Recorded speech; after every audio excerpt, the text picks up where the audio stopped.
but I would like to let everyone know our story that I wrote. It's not that easy, but para you can hear also how our life started with Jack. It was the summer of '93. I was one of those avid listener of Y101, the best station to keep you company while driving. I joined their contest, which invited fans to call it to make up lyrics for a song. As fate would have it, Jack answered the phone. I won the contest. I was thrilled. The next day, I had to go to the station to claim the prize, a package from Pen Shop. How lucky could I be? Jack the Wack, the station's top DJ, was the one who handed me the prize. That was a chance for us to talk. From then on, he kept visiting me at my place, my home. Sometimes he'd just drop by to ask for a glass of water, just maybe an excuse to see me. I was then working Jack actually lived next door to us in Mabolo, in San Jose de la Montaña, but we had never been introduced before. After 4 months, we started dating. A low wall separated both our houses. His window faced mine. Sometimes we would talk through the window using our wireless phones. Or he would play songs during board work in Y101, dedicating them to me just as I would wake up in the morning.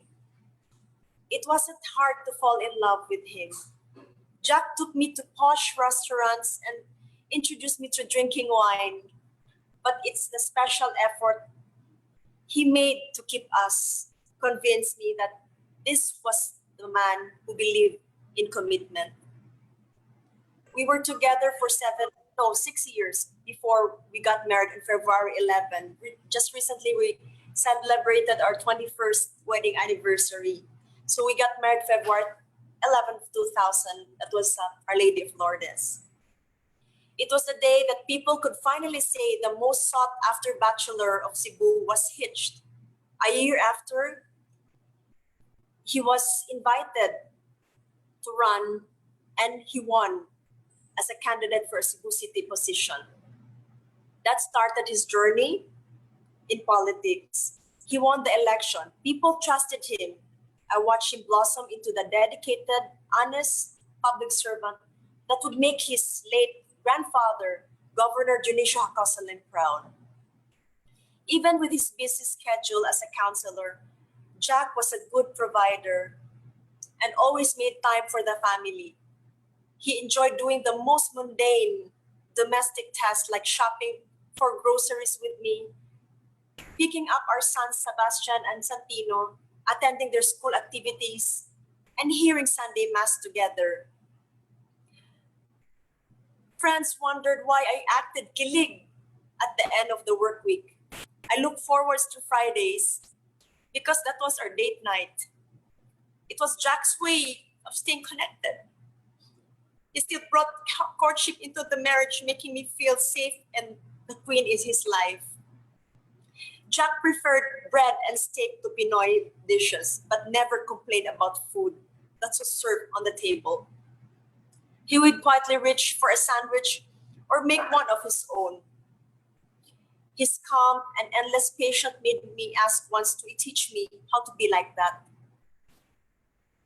His friends can vouch that Jack never lost his temper or harbored a grudge as he mentored the next wave of DJs and on-air talents who would continue the tradition of superb music and intelligent talk in Y101.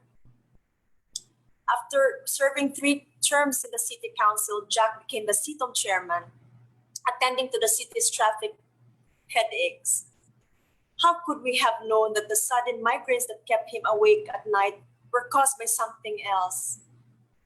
He was later diagnosed with a rare disease called chronic neurocysticercosis, probably because by a parasite that reached to the brain and made scars.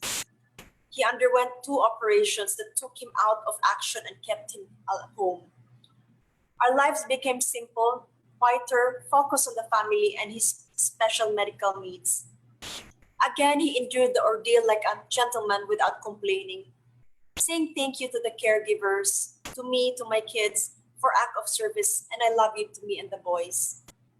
Through the challenging 8 years and a half, we gave him all the love and care he so well deserved. His elder sister Lorna, that I call Tita Lorna, has been an anchor of the family. The trips back and forth from the United States divide her time between her ailing brother and her own husband, with medical needs as well. It has been a difficult draining course, but the Lord was always there to provide portions of grace when our needs was desperate. I would like to thank also, I'm grateful to, first of all, to the Lord God, who never left me, who gave me strength during difficult times, guided me in all these years. I'd like to thank Tita Lorna, my Tita Lorna, the only sister of Jack, for all the support. I know she's already 82, but she has the strength still. And I prayed so hard that she will have a longer life than Sylvan, because I cannot make it. She was always there to give financial aid, love through the years when Jack was already sick.